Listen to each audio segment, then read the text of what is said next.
đại đăng thaคลำเมียนรูปทอดเจจรานสันหลักระบานเนียงเสลียสำเลียบอมเปียกเมงสเรตุนซ้ายมาจากสัตว์เตรเนียบรักข้างยังคลังตู้จี้ยังนากระดอยได้ซาแต่เอาไว้ดันเนียงเตือบแต่นี่เย้ยเนียงมันเฮียนดะตู้เคลื่อมไอเหล่านี้เท่ดำใบกาเปียนเนียงปีกาบอมเปียนกาซอนยาระบเนียงเคลื่อมบ้านสำหรับจัดเอาเนียงเสลียสำเลียบอมเปียกเมงสเรตุนซ้ายในยุคนี้มาจากสัตว์เตรเนียบรักบานเสลียสำเลียบอมเปียกเมงสเรตุนซ้ายตามเด็กเคลื่อมบ้านสนาสมหายรงจำดาวสดับบองกอบเอาขี้น้องโจนแต่ขนมบรรทุบระเบาะเนียงขี้น้องเป็น7สำเลียบอมเปียกแต่เนียงกำปงเสลียหายเมียนอารมณ์รุมเพิบอย่างครั้งจำพวกชุดนี้ดำใบซองศึกเอาไว้แต่เนียงบานถ้วยจำพวกขี้น้องปีมุนขี้น้องก็แปรวิธีโดยขเนียดำใบดักโตเนียงเปลเคยเลออนโยกรูปทอดเจจรานสันหลักระเบาะเนียงแต่เสลียสำเลียบอมเปียกเขมงสเรตุนซ้ายเจนปีทอดรอสวีดาเมียนอารมณ์ครึ่งอย่างครั้งเนียงมันนึกสมานทากอดทัวเรื่องแบบนี้โดยลวยและเท่ขณะเปลแต่เนียงสันหลับหายกอดแทมตึงเมียนกำโรงกำเรียมกำแหงเนียงโดยรูปทอดดังนี้เตียดพองพนักกระบอกเนียงโปเป่งโดยกำหึงอย่างคลังรุ่ยเตให้เนียงบานได้แต่รอกอดอย่างเลื้อนหายชับก็เอาระบบกอดอย่างแน่นเนียงนี่เยตะการกอดโดยกำหังถ่าตาเนี่ยเมียนกำโรงปลารูปทอดอย่างนี้ดำใบกำเรียมกำแหงเทที่ยงเลออนเมียนอารมณ์ไพ่บันติกบรรทอปีกอดสำกอเคยกาวพลาปโดกูอ่อยกอดสำกอในอารมณ์ระบบรอสวีดาตัวชี้ยังนาก็ด้อยเลออนมันเมียนอารมณ์ไพ่คล้ายจำตัวกำหึงระบบรอสวีดาเทเพราะกวาดเดิงทารอสวีดาเติบแต่บ้านซ่อนยาจมือกอดไอเลวนี่กอดอาจปรากาเทเนียระบอนเนียงดำใบบงกราบกำหังระบอนเนียงกอดยิงยมยังชก้งให้ปุญโยนยังทาเตเขียมมันบานในเยทาเขียมจ้องกำเรียมกำหายยักเทแนะบ้านในเยทาปรเซนเบนเนะเสลียกเปียชุดกำเมงสไลตนไซแนะหนึ่งสถิตในกรอมกาอันดัดอโศระบักยังเมนเตเปิดลือเอาไว้ดาลิโอนีโรสตอร์เมียนสำเลังเมากอดโดยกำหึงเนียงบานทือสำเลังมันเป็นจัดหายเล่งก็เอาระบักกอดเนียงหนึ่งทานี้ปิดเจียเอาไว้ได้เนียงนี่เย่โดยชนะเนียงมันเฮียนเวียกอดคลั่งไอแล้วนี่เตเนียงหนึ่งรักษากาซ่อนยาระเบาะเนียงโรสวีดากำปุงเงิงชงอหายอังกอยเลือสลงวิ่งเนียงสำเลังเมื่อเตลีองโดยตึกมุกมันสบายจัดหายสัวกอดท่าแต่เนียงจ้องไอทิมทัวเอาไว้ลีองเบ็ดพเนกหายยินยำดักโรสวีดีกอดกึดมวยสันตุหายบรรทอบมักกรอกเคยดำเนาะสไลด์ดอลล่อมวยกอดบานในเยตกันเนียงท่าแต่เนียงมันบานในเยทาเนียแต่เนียหนึ่งมันได้เสลียกสำเลียบำเพ็ดเขมงสรีตุนซ้ายขนมชีวิตระเบาะเนะเตรึรูปทอดเทงนี้ตรือบานทอดโดยเขี้ยมตายเนเป้เดเนะสันเลาะปนเนาะจีมวยหนึ่งบุกกะลึกแลขณะระเบาะเนะปรากฏที่มันเป็นเจเตโดยชนะเนะหนึ่งเสลียกสำเลียบำเพ็ดเขมงสรีตุนซ้ายหายบังหันเขี้ยมไอเลยนี่เปลือการแนะนำระเบาะลีองรูสวีดาจรุยจินจ้าบันติกเนียงดึงทาดัมโบลแมนระเบาะกอดประเฮลจิตรบานประดาลอ้อยเนียงเจียมวยหนึ่งกำเนิดเสียงเตียดเนียงบานในเยตกันกอดท่าจ่อบักเขี้ยมมันโยลสโรวิงลีองเลียดได้เจงให้เงาะกบาลได้ธรรมดาโดยทัวปุตเจระบะโรสวิสตาสำนานี้ปีบะสำหรับกอดบ้านนิเยตกันโรสวิสตาโดยนิเยธาเนี่ยมันยุลสรอบเทขมิ้นปัญหาเลยกร้อยได้ขยมตะเลงบนสไลระบะเนี่ยเนียงไอหนึ่งเคยรูกถอดนี่เนเปนูกรมครูซาเตียงมูลไอริกเรียจีมวยวิจีมวยขเนียกอดไอสมัยมือชุดฉากเนเปดัดอีซาบันดึงอัมปีโรสวิสตาปีกอดอัมปีปัญหานี่อีซาบันการรูกถอดมวยจำนวนระบะโรสวิสตาได้เสลียกสำเร็จบำเพ็ญเขมงสไลตุนไซโดยได้ระบะเนียงหายบังหันสโนมยิ้มเป็นจัดอย่างครั้งเนียงบานมือรูกทอดแต่นี้ขณะเปดานิเจดอยรมเพิ่มท่าขยำหนึ่งเด็กสาวีจีมอระดักรูซาดารับนาโรสวิสตามันยุลพร้อมตามสำนายระบลีองเตลีองหนึ่งกำเรียมกำไฮเนียงจีมวยหนึ่งสถานพิษนี่โดยคิดทานึงเปลกร้อยแต่เนียงเติบโตอีซาเนียงไอหนึ่งคืนรูปทอดอย่างนี้โรสวิสตาเมียนอารมณ์ครึ่งสมบ้าไฮนิเยมันเจ้งอัมปีเอาไว้แต่ลีองบ้านถุยวิจบานะทาลีองจองปราบประเรื่องนี้ดำไปบรรทอกำเรียมกำไฮเนียงเอาเสลียกสำเร็จบำเพ็ญเขมงสไลตนสายเนียงบ้านกุบตุกอย่างคลั่งโดยใดระเบาะเนียงหายซัวลีองท่าต่าวเมียนรูกทอดบำรงจำนวนประมาณสันลึกลีองบายกบ้าโดยสงบเขเนียหายมันบานสำเลึงเมอร์โรสวิสตาโดยพเนกระบอกกอดบานีอีตัวกันเนียงท่าเมียนรูปทอดปีสันลึก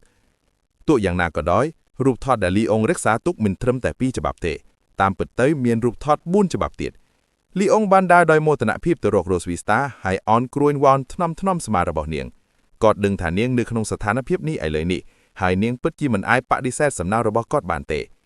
กอดยิงยิมดะเนียงหายนี่ตะการเนียงท่าโดยชเนแนกเตยทัวโดยเด็กยิ้มนี่แนกมันจ้องไอปอนสไลระบอกแนกดึงฐานแนกกำกุงเสลียกชุดขม้งสไลต้นสายเตตาแนกเมนเตรสมันบานชลายตอบโดยพตอลเตยหนึ่งเปียกระบลีออนเตเนียงบานกรอกชอลางอย่างเลื่อนปีสลงให้ได้ตรองตัวทวีบรรทุบระบลีออนเนียงมันจ้องสนะในกรองบรรทุบระบกอดเตียเทลีออนแบมอกให้สังเกตเคยทารสจีมวยหนึ่งจนละนาระบกอดเมื่อเตยโดยจีกวาดจองรุดเกจปีตีนี้ លីអុនបានរកឃើញថារ៉ូសជាមួយនឹងប្រតិកម្មរបស់គាត់គួរឲ្យចាប់អារម្មណ៍ខ្លាំងណាស់គាត់បានក្រោកឈរឡានយឺតៗហើយដាក់ដៃរបស់គាត់នៅជិតមាត់របស់គាត់ធ្វើពុតជាសួរនាងខ្លាំងៗថាតើអ្នកចង់រត់គេចទេរ៉ូសវីតាមិនចង់ទទួលស្គាល់ដោយផ្ទាល់ទេថានាងមានគំនិតចង់រត់គេចខ្លួននាងបានដើរទៅមាត់ទ្វារដោយខ្នងរបស់នាងទៅរកលីអុនហើយបដិសេធគាត់យ៉ាងរហ័សបិទមាត់ទេខ្ញុំនឹងរកសម្លៀកបំពាក់ឥឡូវនេះលីអុនបានសង្កត់ធ្ងន់ទៅកាន់រ៉ូស៊ីដាដោយសំឡេងធូរស្រាលសូមផ្ដល់ពេលវេលាខ្លះឲ្យអ្នករៀបចំនៅម៉ោង 7 យប់ខ្ញុំនឹងទៅបន្ទប់របស់អ្នកដើម្បីពិនិត្យមើលលទ្ធផលរ៉ូសវីតាមិនបានឆ្លើយពាក្យរបស់លីអុនទេនាងបានបើកទ្វារភ្លាមៗហើយចាក់ចេញពីបន្ទប់របស់គាត់បន្ទាប់មកបិទទ្វារយ៉ាងតឹងដោយឃើញប្រតិកម្មភ័យស្លន់ស្លោបន្តិចពីរ៉ូស៊ីដាលីអុនមានអារម្មណ៍ថាអារម្មណ៍របស់គាត់ធូរស្រាលណាស់គាត់បានយកដៃខ្វែងនៅពីមុខទ្រូងរបស់គាត់ហើយសម្លឹងទៅទ្វារបន្ទប់ទីបំផុតដល់វេនឃ្លាមហើយដែលត្រូវទទួលខុសត្រូវនឹងបង្វែរស្ថានភាពកាលពីមុនលីអុនត្រូវបានរ៉ូស៊ីដាធ្វើទរណកម្មនឹងលេងជាមួយម្ដងហើយម្ដងទៀតលើកនេះគាត់បានរកឃើញឱកាសសងសឹកនឹងអ្វីដែលនាងបានធ្វើជំទាស់គាត់ពីមុនមិនយូរប៉ុន្មានម៉ោងក៏ជិតដល់ម៉ោង 7 ល្ងាចហើយលីអុនបានចាក់ចេញពីបន្ទប់របស់គាត់ហើយដើរតាមច្រករបៀងទៅបន្ទប់របស់រ៉ូសវីតាបន្ទាប់ពីមកដល់រ៉ូសជាមួយបន្ទប់របស់គាត់បានគូសទ្វារស្រាលៗពីរ3ដងហើយបន្ទាប់មកក៏ដើរចូលទៅក្នុងបន្ទប់លីអុនបានលួចដៃចូលទៅក្នុងហោប៉ៅរបស់គាត់ហើយដើរដោយរីករាយទៅកាន់គ្រែរបស់រ៉ូស៊ីដាគាត់ញញឹមដាក់នាងហើយសួរនាងថាតើអ្នកស្លៀកពាក់ហើយឬនៅពេលលីសំឡេងរបស់លីអុនរ៉ូសវីតាក៏ងាកមកយឺតហើយបែរមុខទៅរកគាត់នាងខ្សឹបប្រាប់គាត់ថាខ្ញុំរកត្រចៀកទន្សាយមិនឃើញទេទោះបីជានាងបានបដូរទៅជាសម្លៀកបំពាក់របស់ក្មេងស្រីទន្សាយក៏ដោយក៏នាងនៅតែររុំខ្លួនយ៉ាងតឹងនៅក្នុងអាវពណ៌ស្វាយនាងហាក់ដូចជាខ្មាស់អៀនខ្លាំងណាស់ចំពោះស្ថានភាពបច្ចុប្បន្នដូច្នេះនាងមិនហ៊ានបង្ហាញលីអុនសម្លៀកបំពាក់ក្មេងស្រីទន្សាយ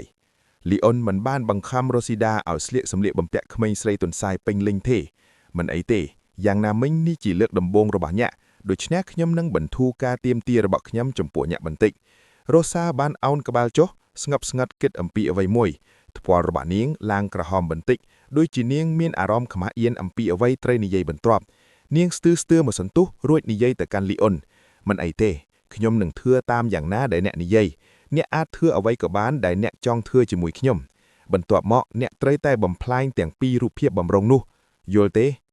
ដើម្បីកុំឲ្យប្អូនស្រីរបស់នាងឃើញរូបភាពរបស់នាងត្រូវតែព្យាយាមឲ្យអស់ពីសមត្ថភាពដើម្បីបំពេញសំណាពាររបស់លីអុនប៉ុន្តែគំនិតរបស់លីអុនខុសពីគំនិតរបស់រ៉ូស៊ីដាលើកនេះគាត់បានធ្វើឲ្យរ៉ូស៊ីដាធ្វើបែបនេះដើម្បីអ្វីផ្សេងទៀតគាត់ញញឹមដាក់នាងយ៉ាងអាក្រក់ហើយដើរទៅរកនាងយឺតវាអាស្រ័យទៅលើអារម្មណ៍របស់ខ្ញុំភ្លាមនោះគាត់លួចដៃចេញពីក្នុងទប់កែលហើយដោះស្រាយខ្សែរបស់រ៉ូស៊ីដាដោយអាវធំយ៉ាងរហ័សអាវធំឆ្លុះចេញពីខ្លួនរបស់រ៉ូស៊ីដាយ៉ាងលឿនស្មារលោងរបស់នាងត្រូវបានបង្ខំឲ្យបង្ហាញនាងនៅតែព្យាយាមគំរាមលីអុនអ្នកសង្ឃឹមថាខ្ញុំមិនបានរកឃើញរូបភាពនោះមុនទេបើមិនដូច្នោះទេប្រហែលជាដោយសារកៅអាវធំឆ្លុះចេញលឿនពេករ៉ូសាមិនអាចជួយអ្វីបានក្រៅពីស្រែកឡើងដោយភាពស្រស់ស្រាញ់នាងបានស្លៀកសម្លៀកបំពាក់ក្មេងស្រីទន្សាយដោយដែលលីអុនបានស្នើសុំនាងពាក់បូពណ៌សជុំវិញករបស់នាងឈុតខ្មៅតឹងនិងស្រោមជើងពណ៌ខ្មៅនៅលើជើងរបស់នាងអោនក្បាលបន្តិចខ្លាចមើលត្រង់ទៅក្នុងភ្នែករបស់លីអុនដោយជាដោយសារតែវាគឺជាការបង្ហាញយ៉ាងផ្លូវការលើកដំបូងរបស់នាងនៅមុខលីអុននាងអង្គុយដោយភ័យខ្លាចនៅលើគ្រែហើយមិនហ៊ានបង្ហើរវាតាមធម្មតាដោយឃើញរូបរាងបច្ចុប្បន្នរបស់រ៉ូស៊ីដាមុខរបស់លីអុនឡើងក្រហមភ្លាមអកចាគាត់មានភាពភ្ញាក់ផ្អើលយ៉ាងខ្លាំងចំពោះឈុតគណៈនេះលីយ៉ុងសម្លឹងមើលរ៉ូស៊ីដាដោយទទេស្អាតហើយនិយាយដោយស្ងៀមស្ងាត់នៅក្នុងចិត្តថាសម្លៀកបំពាក់ដែលខ្ញុំចូលចិត្តត្រូវបានផ្សំជាមួយនឹងសត្វដែលខ្ញុំចូលចិត្តតិចបំផុតនេះពិតជាគួរឲ្យរំភើបណាស់គាត់ហាក់ដូចជាពេញចិត្តយ៉ាងខ្លាំងជាមួយនឹងសម្លៀកបំពាក់របស់រ៉ូស៊ីដានៅពេលនេះរ៉ូស៊ីដាបានកត់សម្គាល់ឃើញអ្វីមួយភ្លឺនៅជុំវិញនាងបានអោនក្បាលបន្តិចហើយសង្កេតឃើញថាស្នាមនាគនៅលើទ្រូងរបស់នាងកំពុងបញ្ចេញពន្លឺពណ៌ស្វាយភ្លឺចែងចាំងវាហាក់ដូចជាបង្ហាញពីអារម្មណ៍បច្ចុប្បន្នរបស់នាងដោយសង្កេតឃើញថាលីយ៉ុងបានសម្លឹងមើលនាងជានិច្ចរ៉ូសាមានអារម្មណ៍ថាសីតុណ្ហភាពមុខរបស់នាងកាន់តែខ្ពស់ឡើងនាងបែរក្បាលហើយដាក់ដៃរបស់នាងនៅជិតមាត់ដោយឆ្ងល់នាងសួរគាត់ដោយតកកតកតែអ្នកបានឃើញគ្រប់គ្រាន់ហើយឬនៅដោយឃើញរ៉ូសមានប្រតិកម្មរបស់គាត់នៅពេលនេះលីយ៉ុងយល់ថាវាគួរឲ្យចាប់អារម្មណ៍ណាស់គាត់និយាយដោយស្ងៀមស្ងាត់ក្នុងចិត្តថា នាងកាន់តែខ្មាស់អៀងនាងកាន់តែធ្វើឲ្យខ្ញុំរំភើបលីយ៉ុងញញឹមហើយឆ្លើយទៅរស់ស្វ័យថាពិតណាស់ណេះយើងមិនមានរឿងត្រីធ្វើទេឬគាត់បានដាយយ៉ាងលឿនទៅកាន់ទូមួយហើយបើកថតរកមើលមានអ្វីមួយនៅខាងក្នុងរ៉ូសបានដឹងថាអ្វីកំពុងដំណើរការទៅក្នុងទិសដៅអាក្រក់ប៉ុន្តែនាងមិនមានសិទ្ធិបញ្ឈប់លីយ៉ុងពីការបន្តធ្វើអ្វីដែលគាត់ចង់ធ្វើនោះទេមានការភ័យស្លន់ស្លោបន្តិចបន្តួចបានលេចឡើងនៅលើមុខរបស់នាងជ្រួញចិញ្ចាមបន្តិចហើយសួរលីយ៉ុងដោយភ័យថាតើមានអ្វីផ្សេងទៀតដែលត្រូវធ្វើទេលីយ៉ុងបានយករំពាត់បង្រៀនពណ៌ខ្មៅដែលរ៉ូស៊ីដាបានប្រើលើកមុនចេញពីថតហើយដើរយឺតទៅរករ៉ូស្វ័យដាគាត់បានគូសបាតដៃរបស់គាត់ស្រាលជាមួយនឹងរំពាត់បង្រៀនដូចជាចង់ប្រាប់រ៉ូស៊ីដាថាពួកគេនឹងធ្វើអ្វីដែលជាផ្លូវការ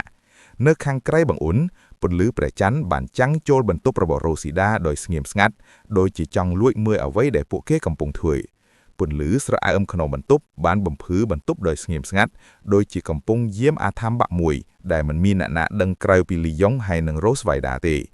ពេលឮអ្វីដែលលីយ៉ុងនិយាយដែលស្រដៀងនឹងអ្វីដែលនាងបាននិយាយកាលពីលើកមុនរ៉ូសបានដឹងថាចេតនាពិតរបស់លីយ៉ុងមិនមែនត្រឹមតែធ្វើឲ្យនាងស្លៀកសម្លៀកបំពាក់ទន់សាយទេគាត់មានគោលបំណងមួយទៀតបុរសម្នាក់នេះកំពុងសងសឹកខ្ញុំចំពោះការបង្រៀនគាត់កាលពីលើកមុននាងបានងើយក្បាលឡើងហើយមើលគាត់ដោយទុកមុខមិនពេញចិត្តនាងមិនដឹងថាគាត់ពិតជាចង់ធ្វើអ្វីទាន់ពេលវេលាទេដែលធ្វើឲ្យនាងខឹងយ៉ាងខ្លាំងលីយ៉ុងក្រវៀករំពាត់បង្រៀនរបស់គាត់ហើយដើរទៅមកនៅចំពោះរ៉ូស្វ័យដាគាត់បានប្រាប់នាងពីកិច្ចការផ្ទះដែលនាងត្រូវធ្វើនៅយប់នេះ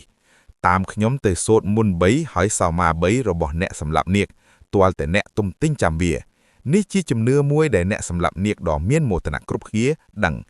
នៅពេលនេះរ៉ូសាមានការសង្ស័យចំពោះកិច្ចការផ្ទះដែលលីយ៉ុងបានចាត់ទុកឲ្យនាងបានលើកដៃស្ដាំរបស់នាងយឺតនាងជ្រួញចិញ្ចាមបន្តិចហើយនិយាយទៅលីយ៉ុងដោយភ័យថាតើលោកលីយ៉ុងប៉ុន្តែខ្ញុំជានាគមិនមែនជាអ្នកសម្លាប់នាគទេនាងមិនយល់ថាហេតុអ្វីបានជាលីយ៉ុងចង់ឲ្យនាងធ្វើរឿងបែបនេះពេលឮសម្ដីរបស់លីយ៉ុងទុកមុខរបស់លីយ៉ុងក៏កាន់តែធ្ងន់ធ្ងរឡើងគាត់ដើរទៅរករ៉ូស្វ័យដាយ៉ាងលឿនហើយលើកចង្អារបស់នាងយ៉ាងស្រាលជាមួយនឹងរំពាត់បង្រៀនបង្ខំឲ្យនាងសម្លឹងទៅមើលភ្នែករបស់គាត់និយាយទៅកាន់នាងដោយសម្លេងមិនពេញចិត្តថាប្រយ័ត្នអាកប្បកិរិយារបស់អ្នកម៉ៅគីអ្វីដែលខ្ញុំសូមឲ្យអ្នកធ្វើវាដោយស្ដាប់បង្គាប់អ្នកដឹងទេរ៉ូសាមានការខឹងសម្បាបន្តិចបន្តួចចំពោះការក្រអាំងកញ្ជុងរបស់លីយ៉ុងនាងសម្លឹងមើលគាត់ដោយមិនពេញចិត្តហើយកាប់ធ្មេញដោយកំហឹងទោះជាយ៉ាងណារ៉ូសាក៏មិនហ៊ានចេញខ្មោចលីយ៉ុងខ្លាំងដូចទេនាងត្រូវតែព្យាយាមទប់កំហឹងខាងក្តៅរបស់នាងបែរមុខទៅមួយខាងហើយឆ្លើយទៅលីយ៉ុងដោយស្រទន់ខ្ញុំដឹងហើយលោកលីយ៉ុងបន្ទាប់ពីឮរ៉ូសឆ្លើយរួចលីយ៉ុងក៏ថយក្រោយពី3ជំហានហើយរក្សាគម្លាតពីនាងគាត់ដាក់ដៃពីក្រោយហើយបន្តដើរយឺតនៅពីមុខនាងគាត់ក្រុងវាករំពាត់បង្រៀនរបស់គាត់យ៉ាងស្រាលពេលដែលប្រាប់នាងពីកិត្តិយសទាំង3ហើយនឹងសមាទាំង3របស់អ្នកសម្លាប់នាគច្បាប់ទី1គឺមានមោទនភាពនៅការស្មោះត្រង់ចំពោះចក្រភពខ្មាស់អៀនចំពោះការខុបឃ្មុំជាមួយនឹងនាគត្រកូលនាគទោះបីជារ៉ូសវីដាស្ទាក់ស្ទើរក្នុងការនិយាយខ្លឹមសារបែបនេះក៏ដោយក៏នាងនៅតែនិយាយជាមួយលីយ៉ុងដោយមានមោទនភាពដែលស្មោះត្រង់នឹងចក្រភពដោយខ្មាស់អៀនដែលបានខុបខិតជាមួយត្រកូលនាគប្រហែលជាដោយសារតែខ្លឹមសារបែបនេះគួរឲ្យខ្មាស់អៀនពេកសម្រាប់នាងសំឡេងរបស់នាងកាន់តែទាបទៅភ្លាមនោះលីយ៉ុងបានប្រើរំពាត់បង្រៀនរបស់គាត់វាយរ៉ូសវីដាដោយគូតរបស់គាត់យ៉ាងខ្លាំងរំពាត់បង្រៀនបានប៉ះភ្លៅរបស់នាងហើយបង្កើតសំឡេងខ្លាំងរ៉ូសវីដាបិទភ្នែកយ៉ាងណែនហើយងើយក្បាលឡើងបញ្ចេញសំឡេងថ្ងោនាងមានការងឿងឆ្ងល់ចំពោះអាកប្បកិរិយារបស់លីយ៉ុងនាងមិនដឹងថានាងខកត្រង់ណាទេនាងងាកក្បាលទៅមើលគាត់ហើយសួរគាត់ថាហេតុអ្វីបានជាអ្នកវាយខ្ញុំមិននិយាយអ្វីខកអំពីខ្លឹមសារនោះទេលីយ៉ុងបានអង្រួនរំពាត់បង្រៀនរបស់គាត់យ៉ាងស្រាលហើយសម្លឹងមើលរ៉ូសវីដាដោយភ្នែកធ្ងន់ធ្ងរគាត់បានចង្អុលបង្ហាញពីកំហុសដែលនាងទើបតែបានធ្វើសំឡេងទាបពេកអានវាឲ្យលឺម្ដងទៀតពេលឮពាក្យរបស់លីយ៉ុងរ៉ូសវីធើកាន់តែខឹងជាងពេលមុនទៅទៀតនាងមិនពេញចិត្តនឹងលីយ៉ុងខ្លាំងណាស់ភាពក្រអើតក្រទមនឹងការទាមទារភ្នែករបស់នាងឆែកដោយកំហឹងដូចជាព្យុះផ្គររន្ទះកំពុងបក់បោកនឹងពពុះខ្មៅនាងកម្មថ្មិញយ៉ាងណែនដូចជានាងចង់លោតឡើងហើយវាយលីយ៉ុងចំមុខយ៉ាងខ្លាំងនៅវិនាទីបន្ទាប់នាងស្ទើរតែមិនអាចទប់កំហឹងខាងក្នុងរបស់នាងបាន ដើម្បីជាប្រយោជន៍ដល់រូបថតរបស់នាងរស់សាត្រូវតែប្រថុយប្រឋានគ្រប់យ៉ាងនាងបិទភ្នែកហើយទប់អារម្មណ៍ខ្មាស់អៀនរបស់នាងស្រែកពាក្យទាំងនោះចេញដោយមានមោទនភាពដែលស្មោះត្រង់នឹងចក្រភពខ្មាស់អៀនដែលបានខុបខិតជាមួយត្រកូលនាគពេលឮរស់វីដានិយាយច្រើនដោយនិយាយខ្លាំងជាងមុនលីយ៉ុងមានអារម្មណ៍សប្បាយរីករាយយ៉ាងខ្លាំងគាត់ញញឹមដាក់នាងហើយសរសើរនាងអស់ចាយណាស់បន្តអាន Ross Peter បានព្យាយាមទប់កំហឹងរបស់នាងហើយសម្លឹងមើលលីយ៉ុងយ៉ាងខ្លាំងនាងជ្រួញចិញ្ចាមហើយជេរប្រទេសពីក្នុងចិត្តអាឃាតករនាគចង្រៃអីអ្នកគួរតែសង្ឃឹមថាមិនត្រូវខ្ញុំចាប់បានទេខ្ញុំនឹងធ្វើឲ្យអ្នកបងប្រាស់10ដងក្រោមការអប់រំយ៉ាងយកចិត្តទុកដាក់របស់លីយ៉ុង Ross Peter បានសិក្សាយ៉ាងយកចិត្តទុកដាក់អំពីខ្លឹមសារនៃកិត្តិយស3និងសាមា3របស់ឃាតករនាគហើយបានខិតខំចងចាំវាមិនយូរប៉ុន្មាននាឡិកាលើជញ្ជាំងបានបង្ហាញថាម៉ោង8ហើយសំឡេងរបស់ Ross Vida សូត្រនិងសំឡេងរបស់លីយ៉ុងវាយ Ross Vida ក៏ឈប់បន្តដីលីយ៉ុងពេញចិត្តនឹង Ross Vida យ៉ាងខ្លាំងដោយការសិក្សាដ៏ឧស្សាហ៍ព្យាយាមរបស់គាត់សរសើរនាង Malky អ្នកឆ្លាតណាស់ឥឡូវនេះអ្នកពូកែសូត្រកិត្តិយស3និងសាមា3របស់ឃាតករនេះRoss Vida មានអារម្មណ៍រឿងនាំអំពីការទាមទារមិនសមហេតុផលរបស់លីយ៉ុងគាត់និយាយទៅកាន់គាត់ដោយសំឡេងខឹងបន្តិចអរគុណសម្រាប់ការសរសើររបស់លោកលីយ៉ុងនៅពេលនេះរ៉ូសាបានងាកក្បាលហើយកំណត់ពេលវេលាលើនាឡិកានាងគិតមួយសន្ទុះរួចក៏នឹកឃើញគំនិតមួយនាងចង្អុលទៅនាឡិកាហើយនិយាយទៅលីយ៉ុងដោយទឹកមុខអាណិតថាលោកលីយ៉ុងដល់ពេលបញ្ចប់ថ្នាក់ហើយឬនៅនាងចង់ឆ្លៀតឱកាសនេះដើម្បីបញ្ឈប់លីយ៉ុងពីការបន្តថ្នាក់របស់គាត់លីយ៉ុងបានងាកក្បាលហើយមើលពេលវេលាលើនាឡិកាគាត់ងក់ក្បាលស្រាលហើយនិយាយទៅកាន់ Ross Vida ថាដល់ពេលបញ្ចប់ថ្នាក់ហើយថ្មីត្បិតតែយ៉ាងណាលីយ៉ុងមិនបានបញ្ចប់យប់នេះទេពិតណាស់ដោយដែល Ross Vida ស្រមៃគាត់ឈរនៅពីមុខ Ross Vida ហើយដោះអាវរបស់គាត់ Ross Vida សម្លឹងមើលលីយ៉ុងដោយធ្វងធ្វេងនិងបង្ហាញទឹកមុខងឿងឆ្ងល់នាងមានអារម្មណ៍ចម្លែកបន្តិចអំពីអាកប្បកិរិយារបស់គាត់នៅពេលនេះអ្វីដែលនាងមិនដឹងទេគឺនឹងធ្វើឲ្យនាងប្រឈមនឹងថ្នាក់អនុវត្តពិន័យដ៏ខ្លាំងក្លានិងក៏ក្រើកជាងនេះទៀតលីយ៉ុងបានងាកក្បាលទៅមើល Ross Vida ហើយនិយាយថាមុខវិជ្ជាអ្វីដែលពួកគេនឹងរៀនបន្ទាប់មកដល់ពេលសម្រាប់ថ្នាក់កោបសរសើរវប្បធម៌វណ្ណហើយសួស្ដីផៃណេផលមានដំណឹងល្អចង់ប្រាប់អ្នកម្ចាស់ស្ត្រីនាប្រាក់បានស្លៀកពាក់សម្លៀកបំពាក់ក្មេងស្រីទុនសាយដោយដែលខ្ញុំបានស្នើសុំហើយខ្ញុំបានឆ្លៀតឱកាសនេះដើម្បីធ្វើអ្វីដែលខ្ញុំចង់ធ្វើបន្ទាប់ពីដាក់ទណ្ឌកម្មសមស្របដល់ម្ចាស់ស្ត្រីនាប្រាក់ខ្ញុំបានចាកចេញពីបន្ទប់របស់នាងដោយពេញចិត្តយ៉ាងខ្លាំងនាងខឹងយ៉ាងខ្លាំងចំពោះភាពក្រអឺតក្រទមរបស់ខ្ញុំហើយបានក្រងនឹងរករូបថតរបស់ខ្ញុំដែលលាក់ខ្លួននៅក្នុងបន្ទប់នៅពេលនេះខ្ញុំបានត្រឡប់ទៅច្រករបៀងក្បែរបន្ទប់វិញហើយសង្កេតឃើញថាទ្វារត្រូវបានបើកខ្ញុំគិតថាម្ចាស់ស្ត្រីនាប្រាក់នៅក្នុងបន្ទប់ហើយធ្វើពុតជាលួចលាក់ចេញទៅយកអ្វីមួយពេលនាងហៀបនឹងចាក់ចេញពីបន្ទប់ខ្ញុំភ្លាមខ្ញុំបានរារាំងផ្លូវនាងបន្ទាប់ពីកត់សម្គាល់ម៉ោងនៅលើនាឡិកា Rose បានស្នើសុំឲ្យលីយ៉ុងបញ្ចប់ថ្នាក់រៀនហើយគ្រងនឹងឆ្លៀតឱកាសនេះដើម្បីរំដោះខ្លួនពីការគ្រប់គ្រងរបស់លីយ៉ុងលើនាងទោះជាយ៉ាងណាក៏ដោយលីយ៉ុងមិនត្រឹមតែមិនយល់ព្រមតាមសំណើរបស់ Rose ប៉ុណ្ណោះទេថែមទាំងដោះអាវរបស់គាត់ទៀតផងគាត់បានឡើងលើគ្រែរបស់នាងហើយด่าទៅរកនាងយឺតគាត់បានសង្កត់នាងឲ្យនៅក្រោមខ្លួនហើយនិយាយទៅកាន់នាងថាខ្លឹមសារដែលយើងនឹងរៀននៅថ្ងៃនេះគឺស្ដីពីការរួមបញ្ចូលនិងការស្រូបយកជនបរទេសវប្បធម៌គាត់ហាក់ដូចជាចង់បន្តដាក់ទណ្ឌកម្មលើនាងពេលឮពាក្យរបស់លេអូន Rose ដែលមានមុខឡើងក្រហមបន្តិចនាងលេបទឹកមាត់យ៉ាងស្ងៀមស្ងាត់ហើយសូមឲ្យគាត់មានការរួមបញ្ចូលនិងការស្រូបយកទោះបីជានាងដឹងពីអ្វីដែលនឹងកើតឡើងបន្ទាប់ក៏ដោយនាងនៅតែមានអារម្មណ៍ភ័យបន្តិចលេអូនញញឹមយ៉ាងលេងសើចហើយផ្អៀងទៅជិត Rosida នៅពេលនេះគាត់បានកត់សម្គាល់ឃើញថាស្នាមនាគនៅលើទ្រូងរបស់នាងបានបញ្ចេញពន្លឺពណ៌ស្វាយភ្លឺចែងចាំងជាងមុនគាត់បាននិយាយទៅកាន់នាងថាស្នាមនាគរបស់អ្នកភ្លឺចែងចាំងរួចទៅហើយតើអ្នកមិនយល់ពីអត្ថន័យនេះទេឬលេអូនលូកដៃចេញហើយអំអាយមុខ Rose ថ្នម Rosida មិនយល់ថាអាកប្បកិរិយារបស់លេអូនរំខានខ្លាំងនោះទេផ្ទុយទៅវិញនាងថែមទាំងចូលចិត្តការប៉ះដ៏ទន់ភ្លន់និងលេងសើចនេះខ្លាំងណាស់នាងអាចមានអារម្មណ៍ថាសីតុណ្ហភាពនៅលើមុខរបស់នាងកើនឡើងយឺតនាងបានដង្ហើមក្តៅបន្តិចយ៉ាងស្ងៀមស្ងាត់ នៅពេលនេះម្រាមដៃរបស់លេអូនបានប៉ះបបូរមាត់របស់រ៉ូស៊ីដារ៉ូសាបានបើកមាត់របស់នាងដោយសុភាវកិច្ចហើយខំម្រាមដៃរបស់លេអូនយ៉ាងស្រាលលេអូនអាចមានអារម្មណ៍ឈឺចាប់បន្តិចពីម្រាមដៃរបស់គាត់ទោះជាយ៉ាងណាក៏ដោយការឈឺចាប់នេះមិនមានផលប៉ះពាល់ដល់គាត់ទេដោយសារតែអាកប្បកិរិយារបស់រ៉ូស៊ីដា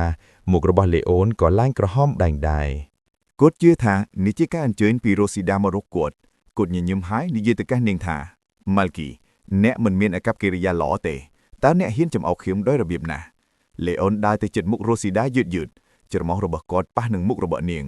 រ៉ូស៊ីដាអាចមានអារម្មណ៍ថាអូរ៉ារបស់លេអូនយ៉ាងច្បាស់បំណងប្រាថ្នាខាងក្នុងរបស់នាងបានហួសពីការគ្រប់គ្រងរបស់នាងបន្តិចម្ដង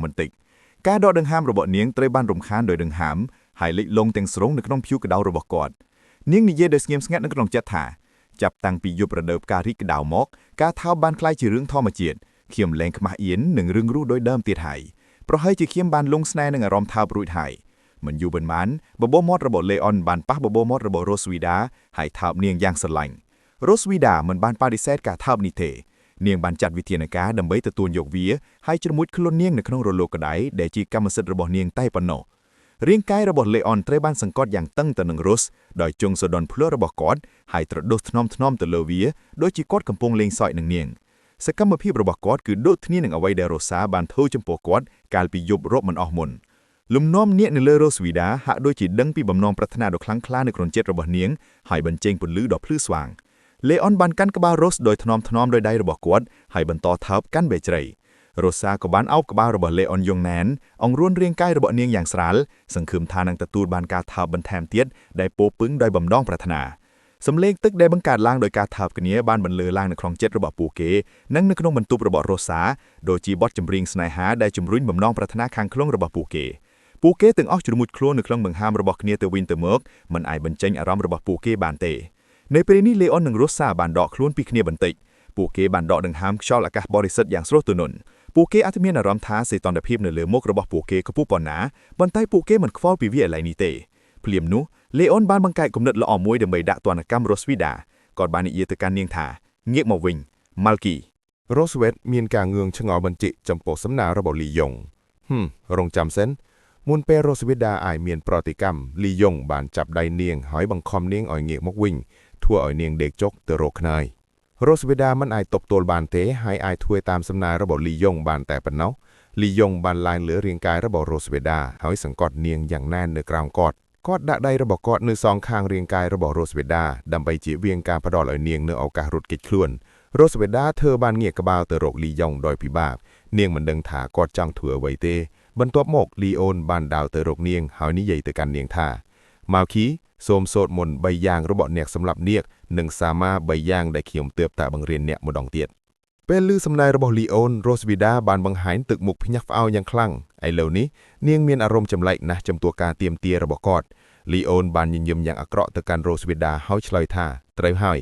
គាត់ពិតជារីករាយណាស់ដែលអាចគ្រប់គ្រងរ៉ូស្វីដាបានឥឡូវនេះគាត់ដឹងថានៅចំពោះមុខស្ថានភាពបច្ចុប្បន្ននាងពិតជាមិនអាចបដិសេធសំណើនេះបានឡើយគាត់អាចស្រមៃមើលថាតើការបញ្ចេញមតិបែបណារ៉ូស្វីដានឹងបង្ហាញខ្លួននៅពេលក្រោយដោយសារតែត្រូវបានលីអូនសង្កត់លើគ្រែរ៉ូស្វីដាគ្មានឱកាសចាក់ចេញពីទីនេះទេ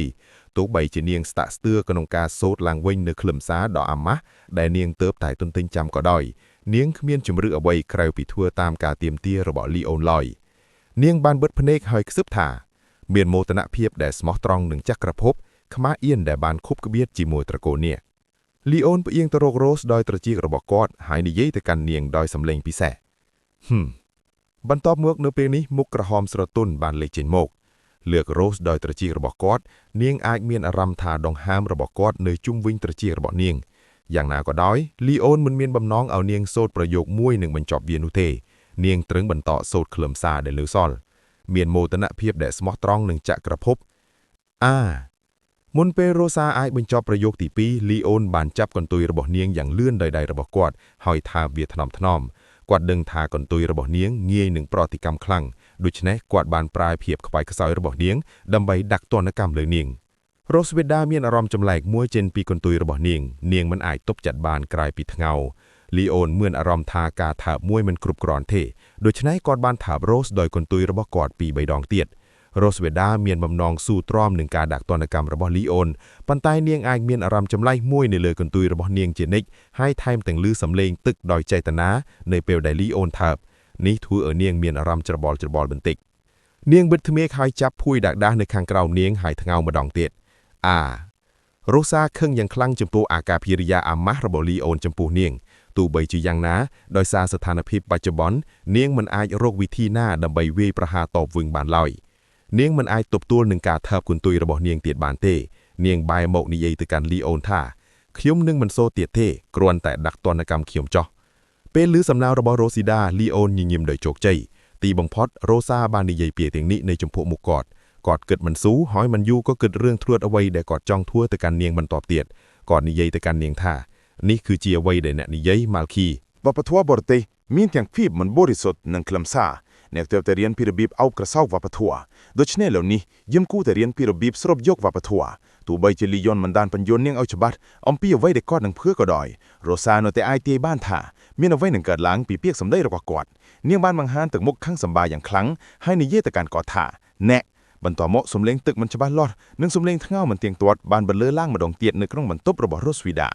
ពួកគេទាំងអស់គ្នាជ្រុំមួយខ្លួននៅក្នុងបរិយាកាសដែលពោពេញដោយបំណងប្រាថ្នានេះនៅខាងក្រៅប្រាសាទព្រះច័ន្ទបានរះឡើងលើមេឃពេលយប់ដ៏ស្រអាប់វាបានសម្លឹងមើលមនុស្សពីរនាក់នៅក្នុងបន្ទប់ដោយស្ងៀមស្ងាត់ហើយចង់ដឹងចង់ឃើញអំពីអ្វីដែលពួកគេនឹងធ្វើបន្ទាប់ពេលវេលាកន្លងទៅនាទីនៅលើនាឡិកាលេខដែលចង្អុលដោយទ្រុញញិចបង្ហាញថាវាម៉ោង2ព្រឹកហើយនេះមានន័យថាលីយ៉ុនបានចំណាយពេលច្រើនក្នុងការបង្រៀនរ៉ូសវីដានោះហើយវាហាក់ដូចជាថ្នាក់នេះពិបាកខ្លាំងណាស់ដោយសារតែការចូលរៀនថ្នាក់ជាប់គ្នាជាច្រើនលើមុខវិជ្ជាផ្សេងគ្នារ៉ូសជាមួយនឹងរាងកាយរបស់គាត់ហត់នឿយយ៉ាងខ្លាំងរួចទៅហើយនាងនៅតែអាចមានអារម្មណ៍ថាឈឺចាប់ដែលចេញពីរាងកាយរបស់នាងបានរុំខ្លួនរបស់នាងក្នុងភួយហើយសម្រាប់លើក្រែតារាបណានាងធ្វើចលនារាងកាយរបស់នាងថ្នមនាងអាចមានអារម្មណ៍មិនស្រួលនៅលើខ្លួនរបស់នាងមិននឹកស្មានថាវគ្គពិសេសរបស់លីយ៉ុនធ្វើឲ្យនាងមានអារម្មណ៍ថារាងកាយរបស់នាងត្រូវបានធ្វើឲ្យប្រហោនោះទេលីយ៉ុនពេញចិត្តយ៉ាងខ្លាំងជាមួយនឹងវគ្គថ្ងៃនេះនិងរ៉ូសជាមួយនឹងកាយសម្ដីរបស់គាត់បានទុករ៉ូសឲ្យនៅជាមួយក្រែរបស់គាត់ហើយរើសសម្លៀកបំពាក់នៅលើដីដើម្បីស្លៀកខណៈពេលដែលគាត់តម្រង់ភ្នាត់នៅលើសម្លៀកបំពាក់របស់គាត់បានងាកក្បាលហើយនិយាយថារ៉ូស៊ីដាម៉ាល់គីកាយសម្ដីរបស់អ្នកល្អណាស់សម្រាប់ថ្នាក់ថ្ងៃនេះគឺប៉ុណ្ណឹងពេលលើពាក្យរបស់លីយ៉ុនរ៉ូសាក៏ក្តាប់ដៃយ៉ាងណែនហើយមានអារម្មណ៍ខឹងគាត់យ៉ាងខ្លាំងអ្នកប៉ុន្តែឥឡូវនេះនាងគ្មានកម្លាំងដើរទៅរកលីយ៉ុនហើយវាយគាត់ទេលីយ៉ុនមានអារម្មណ៍សប្បាយចិត្តយ៉ាងខ្លាំងបន្ទាប់ពីធ្វើចំពោះនាងដូចអ្វីដែលរ៉ូសវីដាបានធ្វើចំពោះគាត់ញញឹមដោយមោទនភាពចំពោះរ៉ូសវីដាហើយក្រវីលដៃដល់នាងគាត់និយាយទៅកាន់នាងថាខ្ញុំត្រឡប់ទៅបន្ទប់វិញហើយសម្រាប់ឲ្យបានគ្រប់គ្រាន់បន្ទាប់មកលីយ៉ុនក៏បើកទ្វារទៅរកនៅក្នុងបន្ទប់របស់រ៉ូសវីធើហើយបានដើរចេញរ៉ូសវីថាខឹងយ៉ាងខ្លាំងចំពោះអ្វីដែលលីយ៉ុនបានធ្វើចំពោះនាងនៅយប់នេះនាងមើលទៅធ្វើដាវដែលលីយ៉ុនចាស់ចេញហើយកម្មធ្មេញណែនដោយបង្ហាញទឹកមុខមិនព្រមនាងគោះក្រែរបស់នាងដោយកណ្ដាប់ដៃរបស់នាងហើយខ្សឹបថាឈួតហើយពេលខ្ញុំរកឃើញរូបថតនេះអ្នកស្លាប់ហើយពេលវេលាបានកន្លងទៅនៅថ្ងៃបន្ទាប់អាកាសធាតុថ្ងៃនេះមានពន្លឺភ្លឺអាចារ្យច្បាស់ល្អជាមួយនឹងពន្លឺព្រះអាទិត្យចាំងចូលទៅក្នុងសួនបារនឹងធ្វើឲ្យវាលដំបៅបៃតងខៀវស្រន់និងដើមឈើដ៏រិលរឿយមានជីវិតនៅពេលនេះលីយ៉ុននាំមកហឿយសួនច្បារដើម្បីបង្ហោះខ្លែងលីយ៉ុងបានលែងខ្លែងរៀងនាគពណ៌លឿងនៅក្នុងដៃរបស់គាត់យឺតទៅលើមេឃហើយលាតខ្សែខ្លែងដោយឃើញខ្លែងហើរខ្ពស់ឡើងតាមខ្យល់មួនបានលោតពី3ដងហើយមានអារម្មណ៍សប្បាយចិត្តយ៉ាងខ្លាំងពួកគេក៏បានបង្ហោះខ្លែងខណៈពេលកំពុងជជែកគ្នាយ៉ាងសប្បាយរីករាយខណៈពេលដែលលីយ៉ុងកំពុងលេងជាមួយមួនរ៉ូសបានមកដល់បន្ទប់របស់លីយ៉ុងយ៉ាងស្ងាត់នាងមកទីនេះដោយមានគោលបំណងតែមួយគឺស្វែងរករូបថតដែលលីយ៉ុងបានលាក់ទុកហើយបំផ្លាញវាចោលនាងបានស្វែងរកទូរបស់គាត់នៅក្រោមសាឡុងនិងនៅក្រោមក្រែប៉ុន្តែរកមិនឃើញរូបថតអ្វីសោះនាងរអ៊ូទាំខ្លួនឯងថាតើស្រីអាក្រក់នេះលាក់រូបថតទាំងនោះនៅណា បន្ទាប់ពីស្វែងរកមួយសន្ទុះរ៉ូសនៅតែរកមិនឃើញកន្លែងដែលលីយ៉ុងកំពុងលាក់រូបថតនោះនេះធ្វើឲ្យនាងមានអារម្មណ៍ថប់អារម្មណ៍យ៉ាងខ្លាំងនាងបង្ហាញទឹកមុខមិនសប្បាយចិត្តហើយបានលើកដៃឆ្លងនៅពីមុខទ្រូងនាងនិយាយដោយស្ងៀមស្ងាត់ខំចិត្តថាមានតែការស្វែងរករូបថតទាំងនោះទេទើបខ្ញុំអាចទទួលបានគំនិតផ្ដួចផ្ដើមរបស់ខ្ញុំឡើងវិញនិងរក្សាឋានៈគ្រួសាររបស់ខ្ញុំបានប្រសិនបើនាងរកមិនឃើញរូបថតទាំងនោះរ៉ូសជាមួយនឹងរាងកាយរបស់គាត់នឹងបន្តធ្វើទារុណកម្មដោយលីយ៉ុងដោយយំវិញនាងត្រូវតែបំផ្លាញរូបថតទាំងនោះឲ្យបានឆាប់តាមដែលអាចធ្វើទៅបានភ្លាមនោះរ៉ូសវីដាបានឮសំឡេងជើងនៅខាងក្រៅបន្ទប់នាងអាចប្រាប់បានពីសំឡេងជើងថាលីយ៉ុងបានត្រឡប់ទៅតំបន់ជុំវិញបន្ទប់ជាមួយមួនវិញ នាងបានបើកទ្វារបន្ទប់ទឹកនៃបន្ទប់របស់លីយ៉ងយ៉ាងរហ័សហើយលាក់ខ្លួននៅក្នុងបន្ទប់ទឹកនៅលើច្រករបៀងនៅខាងក្រៅបន្ទប់លីយ៉ងនិងមួនបានបង្ហោះខ្លាញ់រួចរាល់ហើយលីយ៉ងបានកាន់ដៃមួនហើយត្រឡប់មកក្នុងផ្ទះវិញពីសួនច្បារនៅជាន់ក្រោមមួនកាន់ខ្លាញ់រៀងញៀកនៅក្នុងដៃម្ខាងរបស់នាងហើយជជែកជាមួយលេអូននៅពេលនេះលេអូនបាននិយាយទៅកាន់មួនថាមួនប៉ាមានរឿងផ្សេងទៀតដែលត្រូវធ្វើថ្ងៃនេះហើយនឹងមិនលេងជាមួយកូនឥឡូវនេះទេកូនអាចរកអាណាបានមួនមិនបានសួរលេអូនជាក់លាក់ថាគាត់នឹងធ្វើអ្វីទេនាងងក់ក្បាលស្រាលៗហើយឆ្លើយថាយល់ព្រមប៉ាបន្ទាប់មកមួនរត់ដោយរីករាយឈ្មោះទៅចុងម្ខាងទៀតនៃច្រករបៀងលេអូនឈរស្ងៀមសម្លឹងមើលនាងយ៉ាងស្ងៀមស្ងាត់រហូតដល់នាងបាត់ខ្លួននៅជ្រុងផ្លូវដារលេអូនដានឡើងទៅបន្ទប់របស់គាត់ហើយដាក់ដៃរបស់គាត់នៅលើចំណុចទួញទ្វារត្រៀមបើកទ្វារទោះជាយ៉ាងណាក៏ដោយគាត់បានកត់សម្គាល់ឃើញថាទ្វារបន្ទប់របស់គាត់ពិតជាបើកចំហហើយមិនបានចាក់សោទេគាត់មានអារម្មណ៍ចម្លែកបន្តិចអំពីវាគាត់និយាយដោយស្ងៀមស្ងាត់ក្នុងចិត្តថាខ្ញុំចាំថាទ្វារត្រូវបានបិទនៅពេលដែលខ្ញុំចាក់ចិនលេអូនបានដើរចូលទៅក្នុងបន្ទប់ហើយដើរជុំវិញដោយប្រយ័ត្នប្រយែងពិនិត្យមើលរបស់របរនៅខាងក្នុងគាត់មិនបានរកឃើញដាននៃនរណាម្នាក់កំពុងរើអ្វីនៅក្នុងបន្ទប់របស់គាត់ទេដូចជាគ្មាននរណាធ្លាប់ចូលអញ្ចឹងទោះជាយ៉ាងណាក៏ដោយគាត់នៅតែកត់សម្គាល់ឃើញថាមានអ្វីមួយខុសប្រក្រតីនៅក្នុងបន្ទប់របស់របរនឹងការតុបតែងនៅក្នុងបន្ទប់គឺដូចគ្នានឹងមុនពេលខ្ញុំទើបតែចាចេញលើកលែងតែក្លិនក្រអូបស្រាលៗនៅលើអាកាសលេអ៊ុងបានប្រើច្រមុះរបស់គាត់ដើម្បីធំក្លិនដែលនៅសេសសល់នៅក្នុងបន្ទប់របស់គាត់ដែលមិនមែនជារបស់គាត់ហារ៉ូសាមិនអាចជួយអ្វីបានក្រៅពីរើកមើលរូបថតទេមែនទេលេអ៊ុងបានដឹងភ្លាមពីក្លិនក្រអូបនេះថាអ្នកណាបានចូលក្នុងបន្ទប់របស់គាត់ញញឹមហើយងាកក្បាលទៅមើលបន្ទប់ទឹកគាត់ដឹងថារ៉ូស្វីយ៉ាប្រហែលជានៅតែនៅក្នុងបន្ទប់របស់គាត់ហើយមិនទាន់មានឱកាសចេញមកនៅឡើយទេលេអ៊ុងបានគិតមួយសន្ទុះបន្ទាប់មកក៏នឹកឃើញគំនិតល្អមួយគាត់បែរទៅរកទិសដៅនៃបន្ទប់ទឹកហើយចេតនានិយាយខ្លាំងហើយដើម្បីបានជាខ្ញុំទុកអាវរបស់ខ្ញុំនៅក្នុងសួនច្បារនោះជាអាវដែលខ្ញុំចូលចិត្តជាងគេខ្ញុំនឹងយកវាវិញគាត់ធ្វើពុតជាចាចេញពីបន្ទប់ហើយបង្កើតការបំផន់ថាគាត់លែងនៅក្នុងបន្ទប់សម្រាប់រ៉ូស្វីទៀតហើយពេលឮពាក្យរបស់លេអ៊ុងរ៉ូស្វេដឺបានមកដល់ទ្វារបន្ទប់ទឹកដោយស្ងាត់នាងបានជិតត្រចៀករបស់នាងយ៉ាងណែនទៅនឹងទ្វារបន្ទប់ទឹកហើយស្ដាប់ដោយប្រយ័ត្នប្រយែងនៅសំឡេងនៅខាងក្រៅបន្ទប់នាងបានឮសំឡេងជើងរបស់លេអ៊ុងរសាត់បាត់ទៅបន្ទាប់មកដោយសំឡេងច្បាស់លាស់នៃបន្ទប់ទ្វារបាត់មិនយូរប៉ុន្មានបន្ទប់ទាំងមូលក៏ស្ងាត់ឈឹងដូចជាលេអ៊ុងពិតជាបានចេញទៅក្រៅមែនដោយបញ្ជាក់ថាលេអ៊ុងលែងនៅក្នុងបន្ទប់ទៀតហើយរ៉ូសបានបិទភ្នែកហើយដកដង្ហើមធំបន្តិចអារម្មណ៍តានតឹងរបស់នាងបានធូរស្រាលបន្តិចម្ដងពេលវេលានេះគឺស័ក្តិសមសម្រាប់នាងនិយាយដោយស្ងៀមស្ងាត់ក្នុងចិត្តថាខ្ញុំត្រូវត្រឡប់ទៅវិញឲ្យបានលឿនមុនពេលគាត់ត្រឡប់មកវិញ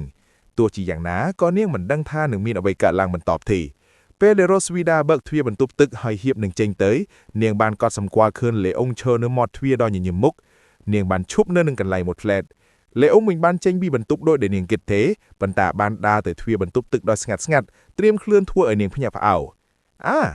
រ៉ូស្វីថាមានការភ្ញាក់ផ្អើលចំពោះការលេចមុខភ្លាមរបស់លេអ៊ុងនាងបានស្រែកខ្លាំងហើយបិទទ្វារបន្ទប់ទឹកយ៉ាងលឿនដោយសារតែសំឡេងទ្វារបិទខ្លាំងពេកលេអ៊ុងមានអារម្មណ៍ថាមិនអាចនិយាយអ្វីបានអំពីប្រតិកម្មរបស់រ៉ូស្វីបរិម្នាក់នេះពិតជាបញ្ឆោតខ្ញុំរ៉ូសបានផ្អៀងទៅនឹងទ្វារហើយខឹងយ៉ាងខ្លាំងចំពោះល្បិចតូចតាចរបស់លេអ៊ុងនាងមិននឹកស្មានថាគាត់ដឹងថានាងបានមកបន្ទប់របស់គាត់ដោយលួចលាក់ដើម្បីរករូបថតនាងមិនដឹងថានាងបានធ្លាក់ចូលទៅក្នុងអន្ត្រាប់របស់គាត់យ៉ាងងាយបែបនេះលេអ៊ុងមិនបានចេញពីទ្វារបន្ទប់ទឹកភ្លាមទេគាត់បានសួរនាងនៅខាងក្រៅបន្ទប់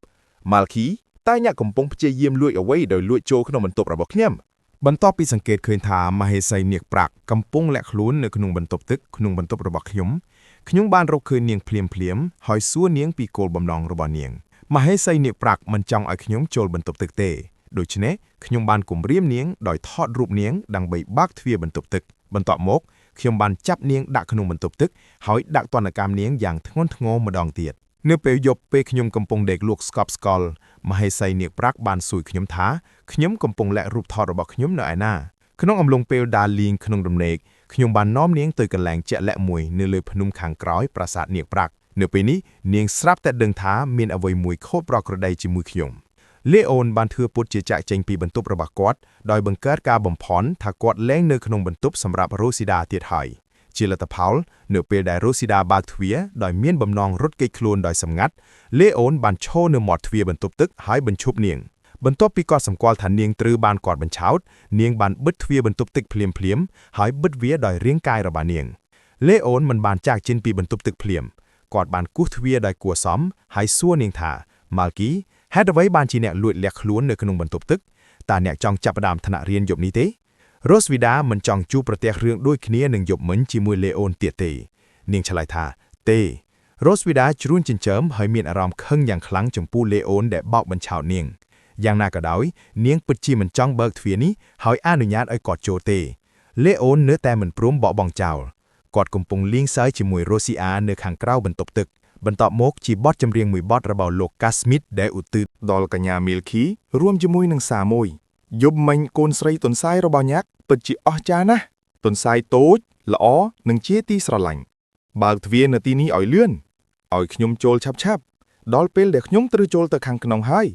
ដោយសំឡេងធូរស្រាលលេអុនបានច្រៀងចម្រៀងមួយបទសម្រាប់រ៉ូស៊ីដាដោយចង់ឲ្យនាងបើកទ្វារបន្ទប់ទឹកទោះជាយ៉ាងណាក៏ដោយវាមិនទំនងទេដែលរ៉ូស៊ីដានឹងបើកទ្វារដោយស្ដាប់បង្គាប់ដោយសារតែបទចម្រៀងរបស់លេអុននាងបានបិទភ្នែកយ៉ាងណែនហើយនិយាយខ្លាំងៗទៅកាន់លេអុនឈប់ទៅខ្ញុំមិនបើកទ្វារទេដោយគាត់សម្គាល់ថារ៉ូសនៅតែមិនចង់បើកទ្វារឲ្យគាត់ដោយដែលគាត់បានស្នើសុំលេអុនក៏ដកដង្ហើមធំបន្តិចគាត់មានវិធីមួយទៀតដើម្បីបង្ខំនាងឲ្យបើកទ្វារគាត់បានដាក់ដៃមកខាងរបស់គាត់នៅលើចំណុចទាញទ្វារហើយនិយាយទៅកាន់នាងថាខ្ញុំនឹងរាប់ដល់3ប្រសិនបើខ្ញុំមិនអាចបើកទ្វារនេះបានទេអ៊ីសានឹងទទួលបានរូបថតក្មេងស្រីទុនសាយរបស់អ្នកនៅរយៈពេល3ម៉ោងវ៉ៃលេអុនទើបតែនិយាយលេខនោះចប់ស្រាប់តែទ្វារបន្ទប់ទឹកត្រូវបានបើកយ៉ាងលឿនដោយរ៉ូសវីដាមានទឹកមុខអាក់អន់ចិត្តដូចជាពពកខ្មៅមួយបានគ្របដណ្ដប់លើមុខរបស់នាងបានឈរនៅពីមុខគាត់ក្តាប់កណ្ដាប់ដៃរបស់នាងហើយមានអារម្មណ៍អាក់អន់ចិត្តយ៉ាងខ្លាំងដែលលេអុនកំពុងគំរាមកំហែងនាងជាមួយនឹងរូបថតទាំងនោះទោះជាយ៉ាងណាក៏ដោយប្រសិនបើនាងមិនបើកទ្វារទេរូបថតរបស់នាងទំនងជាត្រូវបានអ៊ីសាឃើញដើម្បីជៀសវាងការផ្ញើរូបថតចេញនាងត្រូវធ្វើការជ្រើសរើសពេលឃើញរ៉ូសវីដាបើកទ្វារបន្ទប់ទឹកលេអុនញញឹមដោយពេញចិត្តគាត់បានសរសើរនាងអ្នកពិតជាអស្ចារ្យណាស់មីលឃីគាត់បានឆ្លងកាត់ដៃរបស់គាត់នៅពីមុខដៃរបស់គាត់ទ្រង់ដើរយឺតចូលទៅក្នុងបន្ទប់ទឹកហើយដើរទៅរករ៉ូសដោយជំហានមួយដោយសារតែរ៉ូសវីធើមិនអាចរត់គេចពីទីនេះបានភ្លាមនាងត្រូវជ្រើសរើសដើរថយក្រោយនៅពេលនេះនាងដូចជាសត្វព្រៃដែលត្រូវបានបង្ខំឲ្យចូលទៅក្នុងទ្រូងដោយនរណាម្នាក់នាងបានសួរគាត់ដោយប្រុងប្រយ័ត្ននៅពេលដែលនាងដើរថយក្រោយថាតើអ្នកចង់ធ្វើអ្វីទោះជាយ៉ាងណាក៏ដោយលីយ៉ុងមិនបានឆ្លើយតបទៅរ៉ូស៊ីដាភ្លាមទេប៉ុន្តែនៅតែបន្តដើរទៅរកនាងយឺតរ៉ូសាដើរមួយជំហានឆ្ពោះទឹកផ្នែកខាងក្នុងបំផុតនៃបន្ទប់ទឹកជាមួយនឹងអារម្មណ៍ភ័យបន្តិចប្រហែលជានាងផ្ដោតអារម្មណ៍ខ្លាំងពេកទៅលើលីយ៉ុងស្រាប់តែរ៉ូសាប៉ះកងតាក់នៅលើក្បាលផ្កាឈូកនៅលើជញ្ជាំងដោយចៃដន្យមិនយូរប៉ុន្មានក្បាលផ្កាឈូកបាំងទឹកក្តៅអ៊ុនទៅលើរាងកាយរបស់លីយ៉ុងនិងរ៉ូសវីធើទឹកបានជ្រាបចូលទៅក្នុងសម្លៀកបំពាក់និងរាងកាយរបស់ពួកគេធ្វើឲ្យពួកគេមានអារម្មណ៍ថាខ្លួនរបស់ពួកគេស្អិតប៉ុន្តែឥឡូវនេះពួកគេហាក់ដូចជាមិនខ្វល់លីយ៉ុងលួចដៃម្ខាងហើយសង្កត់វាទៅនឹងជញ្ជាំងបន្ទប់ទឹកធ្វើឲ្យរ៉ូស៊ីដាជាប់នៅក្នុងកន្លែងមួយដែលជារបស់គាត់តែម្នាក់ឯងគាត់សម្លឹងមើលយ៉ាងដិតដល់រ៉ូសវីធើមានភ្នែកមុតស្រួចដូចជាសត្វព្រៃមួយក្បាលបានសម្លឹងមករកសត្វព្រៃរបស់វារ៉ូសវីធើសម្លឹងមើលលីយ៉ុងដែលប្រុងប្រយ័ត្នដោយភ័យខ្លាំងរហូតដល់ភ្លេចគិតពីវិធីរត់គេចពីបន្ទប់ទឹកក្តៅអ៊ុនហូរចេញពីសក់របស់លីយ៉ុងមកលើមុខរបស់គាត់ហើយទីបំផុតស្រក់ចុះមកលើឥដ្ឋទឹកដែលហូរនោះបានគូបញ្ជាក់មុខដ៏ច្បាស់លាស់របស់គាត់ធ្វើឲ្យគាត់មើលទៅកាន់តែធ្ងន់ធ្ងរជាងមុនគាត់បាននិយាយទៅកាន់រ៉ូសាថាតើខ្ញុំចង់ធ្វើអ្វីខ្ញុំចង់នាំអ្នកមកកាត់ទោសនៅនឹងកំឡែងពេលឮពាក្យរបស់លីយ៉ុងរ៉ូសាក៏បើកភ្នែកធំបន្តិចទោះជាលីយ៉ុងមិនបានពន្យល់លម្អិតអំពីអ្វីដែលគាត់ចង់ធ្វើក៏ដោយក៏នាងក៏បានរៀនពីពាក្យរបស់គាត់អំពីអ្វីដែលនឹងកើតឡើងបន្តរឿងនេះធ្វើឲ្យនាងកាន់តែភ័យនាងងើយមុខមើលទៅលីយ៉ុងដោយមិនអាចនិយាយអ្វីបានឥឡូវនេះនាងខឹងនឹងអស់សង្ឃឹម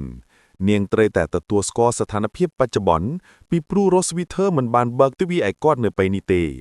ឥឡូវនេះលីយ៉ុងនឹងដាក់ទោសនាងគាត់បានដើរទៅរកនាងយ៉ាងលឿនហើយអោបនាងយ៉ាងណែនដៃរបស់គាត់ចាប់ផ្ដើមដាក់ទណ្ឌកម្មតូចលើនាងរស់ កាន់សម្លៀកបំពាក់របស់លីយ៉ុងយ៉ាងណែនដោយដៃរបស់នាងហើយត្រូវបានបង្ខំឲ្យទទួលយកការដាក់ទណ្ឌកម្មរបស់លីយ៉ុងសម្រាប់នាងបន្ថែមពីលើសម្លេងបាញ់ទឹកលើក្បាលផ្កាឈូកក៏មានសម្លេងថាបនិងសម្លេងថ្ងោមិនឈប់ឈរដែលបន្លឺឡើងនៅក្នុងបន្ទប់ទឹកបន្ទាប់មកលីយ៉ុងបានសង្កត់រ៉ូស្វីទៅលើឥដ្ឋហើយដាក់ទណ្ឌកម្មនាងកាន់តែខ្លាំងសម្លេងនៃការប៉ះទង្គិចគ្នាបានបង្កើតបរិយាកាសមិនច្បាស់លាស់ពេញមួយបន្ទប់ទឹកនៅពេលនេះទ្វារបន្ទប់ទឹកហាក់ដូចជាបានទទួលបញ្ជាស្ងាត់ៗហើយបានបិទយ៉ាងស្ងៀមស្ងាត់សម្រាប់ពួកគេប្រហែលជាវាចង់បង្កើតកន្លែងឯកជនជាងមុនសម្រាប់លីយ៉ុងនិងរ៉ូស្វីដាដែលអនុញ្ញាតឲ្យពួកគេមានបទពិសោធន៍ជ្រមុតឆ្លួនកាន់តែច្រើននៅក្នុងបរិយាកាសមនុស្សពីរនាក់ពេលវេលាបានមកដល់យ៉ាងលឿននៅពេលយប់បានធ្លាក់មកលើប្រាសាទនាគប្រាស់មេឃពណ៌ខៀវត្រូវបានជំនួសដោយផ្កាយនិងមេឃស្រអាបនៅពេលនេះព្រះច័ន្ទក៏បានរះឡើងលើមេឃដោយនាំមកនូវពន្លឺស្រអាបដ៏យប់ស្រអាបបន្ទាប់ពីដាក់ទណ្ឌកម្មសាំស្របទៅរ៉ូស្វីដារួចលេអុនបានជួយនាងផ្ដួលសម្លៀកបំពាក់គេងហើយនាំនាងត្រឡប់ទៅបន្ទប់របស់គាត់វិញនៅពេលនេះនាឡិការ៉ូតនៅលើទូបង្ហាញថាម៉ោង 2 កន្លះព្រឹកហើយរ៉ូស្វីដាភ្លៀងពីសន្លប់យឺតនាងបើកភ្នែកឡើងហើយឃើញថាខ្លួនឯងកំពុងដេកលើគ្រែរបស់លេអុនឥឡូវនេះរ៉ូស្វីដាបានអង្គុយចុះពីគ្រែដោយប្រយ័ត្នប្រយែងប៉ុន្តែការឈឺចាប់ស្រាលនៅលើខ្លួនរបស់នាងធ្វើឲ្យនាងមានអារម្មណ៍មិនស្រួលនាងបែរក្បាលទៅមើលលេអុនហើយនិយាយដោយស្ងៀមស្ងាត់នៅក្នុងចិត្តឈួតមែនហើយអ្វីបានជាគាត់ខំខៀមខ្លាំងម្ល៉េះហើយជន់ល្មើលេអុនកំពុងដេកលក់ស្រួលនៅក្បែរនាងគាត់បង្ហាញទឹកមុខធូរស្រាលហើយហាក់ដូចជាមិនបង្ហាញពីភាពអស់កម្លាំងអ្វីឡើយពេលឃើញលេអុនដេកលក់ស្កប់ស្កល់ដូចលើកមុននាងមានអារម្មណ៍មើលងាយពីស្ថានភាពគ្មានទីពឹងរបស់គាត់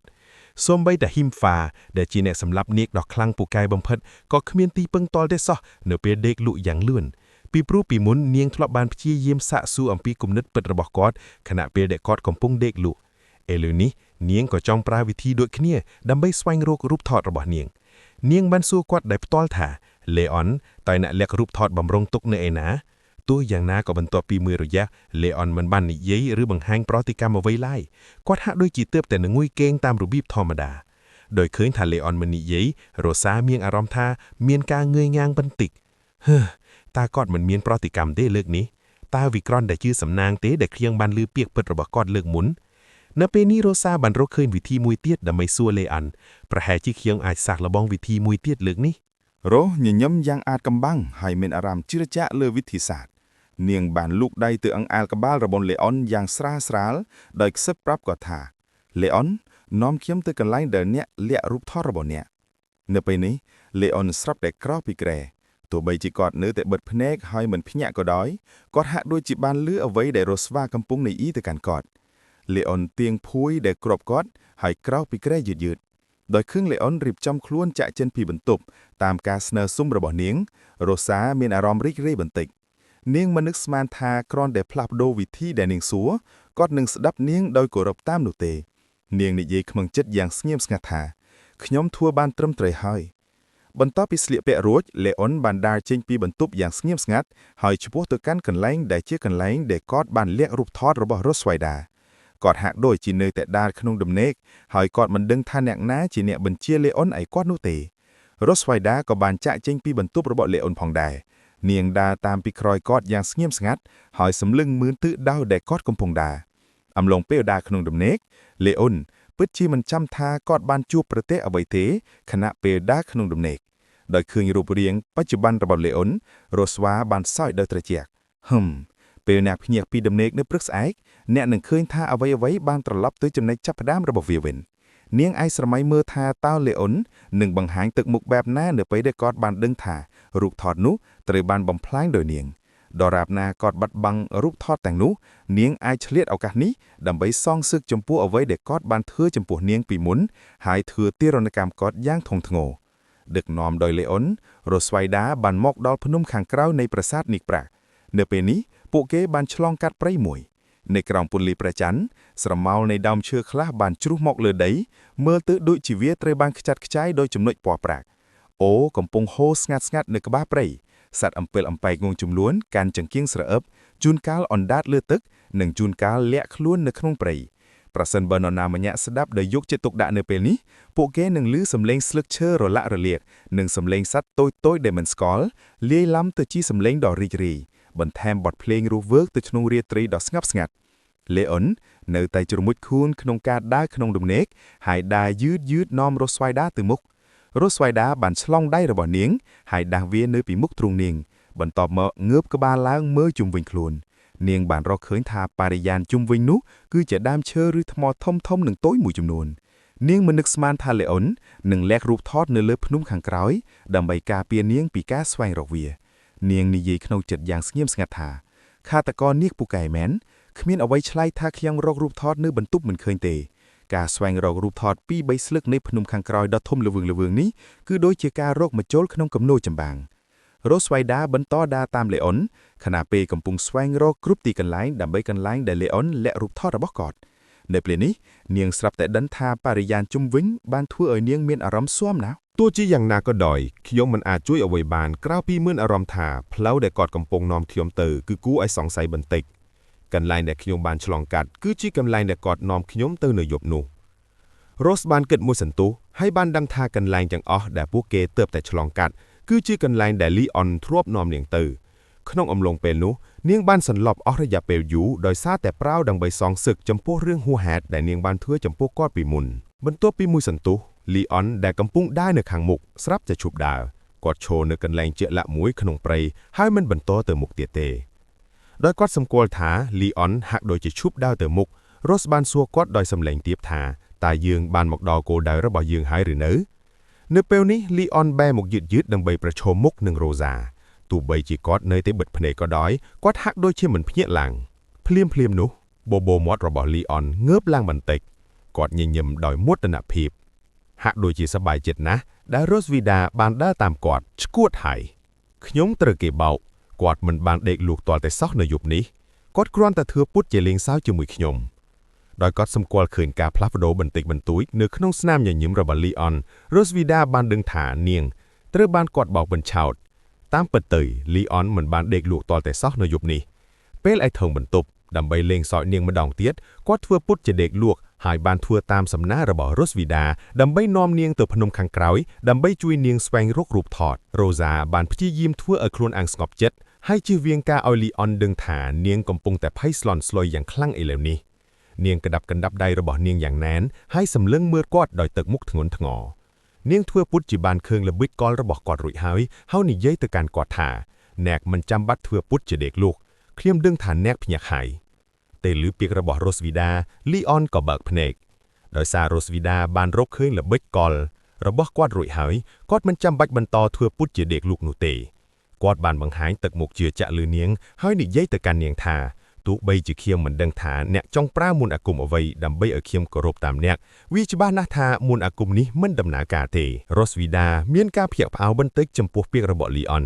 តើគាត់មិនទាន់ដឹងថាគាត់អាចដើរក្នុងដំណេកបានឬពីពាក្យរបស់លីអុនរ៉ូសដឹងថាលីអុនគិតថានាងប្រយមន្តអាគមលើគាត់ដើម្បីព្យាយាមគ្រប់គ្រងគាត់និងជួយនាងស្វែងរករូបថត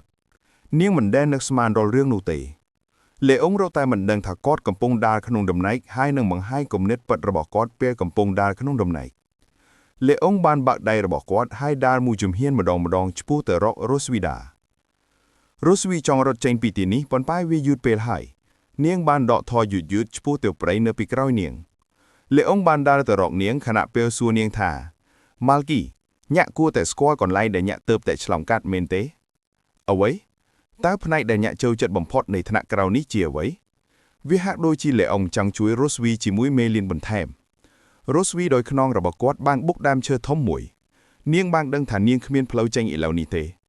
នាងនិយាយខ្លាំងទៅកាន់គាត់ខ្ញុំមិនចូលចិត្តកន្លែងណាទេពិសេសនៅទីនេះនៅពេលនេះលេអុងបានដើរទៅរករ៉ូសវីយ៉ាងរហ័សហើយដាក់ដៃមកខាងរបស់គាត់នៅលើដើមឈើធំនៅពីក្រោយនាងគាត់បានម្ដងទៀតដើម្បីឃុំឃាំងនាងនៅក្នុងកន្លែងផ្ទាល់ខ្លួនរបស់គាត់នៅពេលដែលលេអុងដើរទៅរកនាងរ៉ូសាស្រាប់តែដឹងថាលីយ៉ុងចង់ធ្វើអ្វីបន្ទាប់ទោះបីជានាងបានគិតអំពីលទ្ធផលអាក្រក់បំផុតក៏ដោយក៏នាងមិនបានរំពឹងថាគាត់នឹងធ្វើអ្វីដែលគាត់បានធ្វើនៅថ្ងៃនេះម្ដងទៀតនៅយប់នេះទេនាងបាននិយាយទៅកាន់គាត់ថារងចាំបន្តិចតើអ្នកចង់ឲ្យលីយ៉ុងដឹងពីអ្វីដែលរ៉ូសាចង់និយាយទៅកាន់គាត់ទេមុនពេលនាងអាចនិយាយចប់គាត់បានអៀងទៅត្រចៀកនាងហើយឆ្លើយយ៉ាងស្រទន់ដោយសំឡេងធូរស្រាលត្រូវហើយចូលយើងមានថ្នាក់ចុងក្រោយនៅយប់នេះនៅទីនេះគាត់បានអបដៃរបស់គាត់ជុំវិញចង្កេះនាងហើយកាត់បន្ថយចម្ងាយរវាងពួកគេមកសូន បន្ទាត់មកគាត់បានប៉ាក់យ៉ាងស្និទ្ធស្នាលជាមួយគាត់ដៃនឹងមាត់ដាក់នៅលើដងខ្លួននិងករបស់នាងរ៉ូសាមិនអាចទ្រាំទ្រនឹងការរៀបចំមេតនាថ្នាក់រៀនរបស់លេអុងយ៉ាងប្រុងប្រយ័ត្នបានទេដោយសារប្រតិកម្មសេរីវិទ្យាមុខរបស់នាងឡើងក្រហមបន្តិចនាងមិនអាចជួយអ្វីបានក្រៅពីស្រែកខ្លាំងៗថាឃាតករនាចង្រៃសំឡេងរបស់នាងបានបន្លឺឡើងពេញព្រៃដោយសារសំឡេងខ្លាំងៗរបស់នាងសត្វស្លាបមួយចំនួនដែលកំពុងសម្រាកនៅក្នុងព្រៃត្រូវបាននាងដាស់ឲ្យភ្ញាក់ហើយហើរឡើងទៅលើមេឃសត្វតូចៗមួយចំនួនទៀតក៏ប្រញាប់រត់ចេញទៅពិនិត្យស្ថានភាពនៅក្នុងព្រៃថ្ងៃនេះជាថ្ងៃដ៏រីករាយមួយសម្រាប់លីយ៉ុងទោះយ៉ាងណាក៏ដោយថ្ងៃនេះជាថ្ងៃដ៏អាក្រក់មួយសម្រាប់រ៉ូសចាប់តាំងពីយប់នោះមកអស់រយៈពេលកន្លះខែមកហើយខ្ញុំបានធ្វើទារុណកម្មលើម្ចាស់ស្ត្រីអ្នកប្រាក់តាមវិធីផ្សេងៗគ្នាដែលធ្វើឲ្យនាងមានអារម្មណ៍ខឹងយ៉ាងខ្លាំងទោះជាយ៉ាងណាក៏ដោយម្ចាស់ស្ត្រីអ្នកប្រាក់នៅតែមានវិធីដើម្បីទទួលបានរូបថតរបស់នាងពីខ្ញុំនាងបានហៅខ្ញុំទៅការិយាល័យរបស់នាងហើយគម្រាមខ្ញុំដោយស្រោមសម្បត្តិមួយដើម្បីប្រគល់រូបថតដែលនៅសល់ទោះបីជាខ្ញុំមិនចង់ធ្វើតាមសំណើរបស់គាត់ក៏ដោយខ្ញុំត្រូវតែផ្ដល់រូបថតដែលនៅសល់ដល់នាងដើម្បីដឹងពីខ្លឹមសារនៃស្រោមសម្បត្តិនាងបានដុតរូបថតទាំងអស់ហើយលួចលាក់រក្សាទុកមួយសន្លប់នៅពេលនេះនាងមានអារម្មណ៍ងឿងឆ្ងល់បន្តិចពេលឃើញរាងកាយញ័ររបស់ខ្ញុំនៅល្ងាចមួយរ៉ូស៊ីដាកំពុងសរសេរកំណត់ហេតុប្រចាំថ្ងៃនេះនៅក្នុងការិយាល័យរបស់នាងចាប់តាំងពីជួបប្រទះនឹងអ្វីដែលបានកើតឡើងនៅយប់នោះមកនាងមិនសូវស្ងប់ចិត្តប៉ុន្មានតែក្នុងអំឡុងពេលនេះនៅពេលណាដែលនាងចង់បដិសេធអ្វីដែលលីអុងបានធ្វើចំពោះនាងលីអុងតែងតែប្រើរូបថតក្មេងស្រីរូបទន្សាយរបស់នាងដើម្បីគំរាមកំហែងនាងដែលធ្វើឲ្យនាងពិបាកគេងលក់នៅពេលយប់បន្ទាប់ពីកត់ត្រាអ្វីដែលនាងបានជួបប្រទះនៅថ្ងៃនេះនាងបានគប់កំណត់ហេតុប្រចាំថ្ងៃរបស់នាងដោយកំហឹងទៅលើតុរបស់នាងបរិះម្នាក់នេះធ្វើទារុណកម្មគ្រាមយ៉ាងខ្លាំងតាមវិធីផ្សេងៗគ្នាអស់រយៈពេលកន្លះខែកន្លងមករ៉ូសបានបិទភ្នែកហើយក្រវីកន្ទុយយ៉ាងលឿនដោយបង្ហាញពីការមិនពេញចិត្តរបស់នាងចំពោះសកម្មភាពរបស់លីអុងនាងបានយកដៃគ្របក្បាលហើយមានអារម្មណ៍ខឹងយ៉ាងខ្លាំងនៅពេលដែលនាងរំលឹកឡើងវិញនៅទារុណកម្មដែលនាងបានស៊ូទ្រាំក្នុងរយៈពេលកន្លះខែកន្លងមកនេះនាងមានអារម្មណ៍ថាគ្មានទីពឹងសៀវភៅកត់ត្រាពណ៌ស្វាយនៅលើតុគឺជាកំណត់ហេតុប្រចាំថ្ងៃរបស់រ៉ូសវីដាសៀវភៅកត់ត្រាអំពើអាក្រក់ផ្សេងៗរបស់លីអុងនិងទារុណកម្មដែលរ៉ូសវីថាបានរងទុក្ខក្នុងរយៈពេលកន្លះខែកន្លងមកនេះខ្ញុំមិនអាចបន្តបែបនេះទៀតបានខ្ញុំត្រូវតែធ្វើអ្វីមួយដើម្បីកម្ចាត់ស្ថានភាពនេះរ៉ូសាជឿថាប្រសិនបើលីអុងបន្តធ្វើទារុណកម្មនាងតាមចិត្តបែបនេះ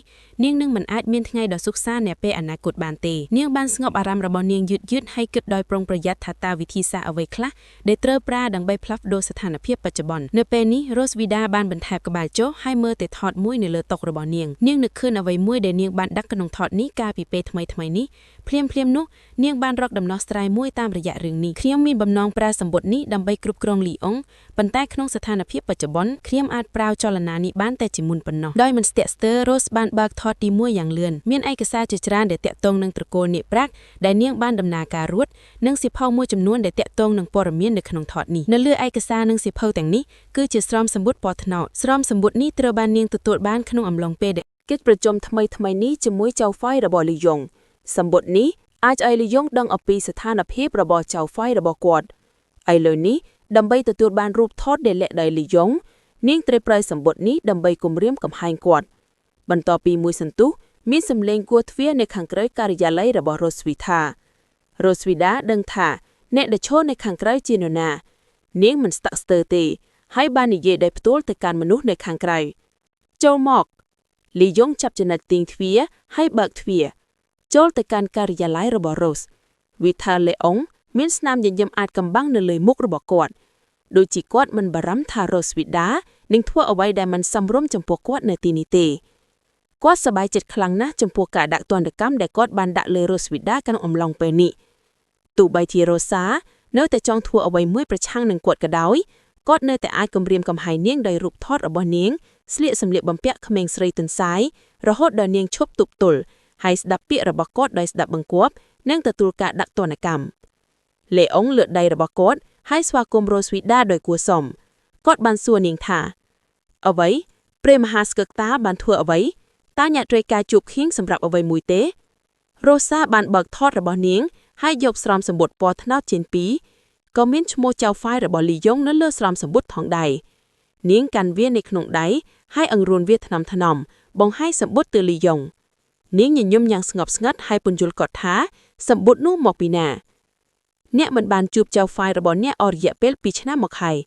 អ្នកពិតជាចង់ដឹងអំពីស្ថានភាពថ្មីរបស់ចៅហ្វាយរបស់អ្នកមែនទេនេះជាសម្បត្តិដែលគាត់ទៅសេតើអ្នកចង់អានវាព ពេលឮថារ៉ូសវីដាបានទទួលសារពីម្ចាស់តន្ត្រីរបស់គាត់លេអុងបានបើកភ្នែកធំៗបន្តិចដោយភ្ញាក់ផ្អើលលេអុងមិនបានឆ្លើយតបទៅរ៉ូសជាមួយនឹងសំណួរនេះទេគាត់បានដើរទៅជិតតុរបស់នាងភ្លាមៗហើយលូកដៃរបស់គាត់ព្យាយាមឆក់យកសម្បុត្រដែលទៅសេដោយម្ចាស់របស់គាត់ពីដៃរបស់នាងគាត់ចង់ដឹងថាម្ចាស់របស់គាត់សុខសប្បាយជាទេនាពេលថ្មីៗនេះទោះជាយ៉ាងណាក៏ដោយរ៉ូសាមិនអាចប្រគល់សម្បុត្ររបស់ Tiger ទៅឲ្យលីយ៉ុងបានយ៉ាងងាយស្រួលនោះទេនាងបានរំកិលដៃរបស់នាងថ្នមៗដោយចេតនាកាន់សម្បុត្រឲ្យឆ្ងាយបន្តិចដើម្បីឲ្យលីយ៉ុងមិនអាចទៅដកវាបានលេអុងមានអារម្មណ៍ខឹងបន្តិចនៅពេលគាត់ឃើញរ៉ូស្វីថាជាមួយនឹងចលនាតិចតួចរបស់គាត់បានបញ្ចេញសំឡេងមិនពេញចិត្តរ៉ូសាញញឹមដាស់លេអុងហើយអង្រួនស្រោមសម្បុត្រនៅក្នុងដៃរបស់នាងថ្នមប្រសិនបើលេអុងចង់ទទួលបានសម្បុត្ររបស់ម្ចាស់គាត់ត្រូវតែបំពេញលក្ខខណ្ឌមួយរបស់ស្ត្រីមេម៉ាយរ៉ូសាជាធម្មតាលក្ខខណ្ឌនេះក៏ជាអ្វីដែលនាងត្រូវការបំផុតដែរឥឡូវនេះនាងបាននិយាយទៅកាន់គាត់ថា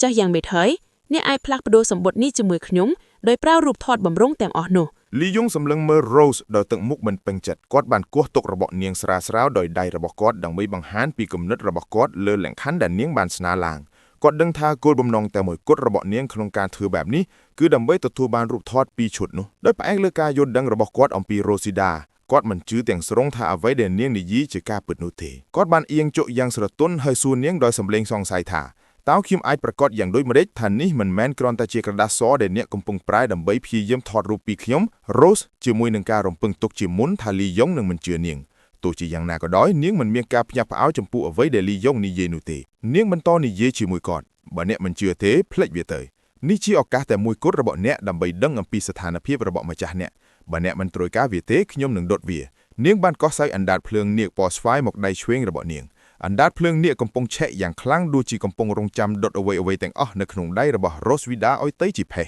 Rosa បានដាក់សម្បុត្ររបស់ខ្លានៅពីលើនាគអណ្ដាតភ្លើងនៅពេលដែលអណ្ដាតភ្លើងនាគហៀបនឹងចូលទៅជិតស្រោមសម្បុត្រលីយ៉ុងបានលូកដៃរបស់គាត់ឲ្យរារាំង Rosida ពីការបន្តបញ្ចូលស្រោមសម្បុត្រទៅក្នុងអណ្ដាតភ្លើងនាគរងចាំមួយផ្លែតខ្ញុំនឹងថតរូបឥឡូវនេះដោយឃើញថាលីយ៉ុងត្រូវសម្របសម្រួលដោយសារតែសម្បុត្រនេះ Rose ញញឹមហើយពេញចិត្តនឹងសកម្មភាពរបស់លីយ៉ុងមិនយូរប៉ុន្មានលីយ៉ុងបានត្រឡប់ពីបន្ទប់របស់គាត់ទៅការិយាល័យរបស់ Roswida គាត់គប់សម្បុត្រនោះទៅលើតុរបស់នាងហើយនិយាយទៅកាន់នាងថានេះគឺជារូបថតបំរុងទុកទាំងអស់បន្ទាប់ពីឃើញរូបថតទាំងនេះ Rosa ងក់មុខស្រាលហើយពេញចិត្តចំពោះការស្មោះត្រង់របស់លីយ៉ុងបន្ទាប់មកនាងបានរុញសម្បុត្ររបស់ខ្លាទៅលីយ៉ុងហើយនិយាយទៅកាន់គាត់ថាយកវាទៅចាប់តាំងពីយប់នោះមកអស់រយៈពេលកន្លះខែមកហើយខ្ញុំបានធ្វើទារុណកម្មលើម្ចាស់ស្ត្រីនាគប្រាក់តាមវិធីផ្សេងៗគ្នាដែលធ្វើឲ្យនាងមានអារម្មណ៍ខឹងយ៉ាងខ្លាំងទោះជាយ៉ាងណាក៏ដោយម្ចាស់ស្ត្រីនាគប្រាក់នៅតែមានវិធីដើម្បីទទួលបានរូបថតរបស់នាងពីខ្ញុំនាងបានហៅខ្ញុំទៅការិយាល័យរបស់នាងហើយគំរាមខ្ញុំដោយស្រោមសម្បុត្រមួយដើម្បីប្រគល់រូបថតដែលនៅសល់ទោះបីជាខ្ញុំមិនចំធ្វើតាមសំណើរបស់គាត់ក៏ដោយខ្ញុំត្រូវតែផ្ដល់រូបថតដែលនៅសល់ដល់នាងដើម្បីដឹងពីខ្លឹមសារនៃស្រោមសម្បុត្រនាងបានដុតរូបថតទាំងអស់ហើយលួចលាក់រក្សាទុកមួយសន្លឹកនៅពេលភាគសុំចប់សិនហើយណាបាទបើចង់មើលបន្តទៀតកុំភ្លេចចុច like subscribe និង comment ថាល្អមើល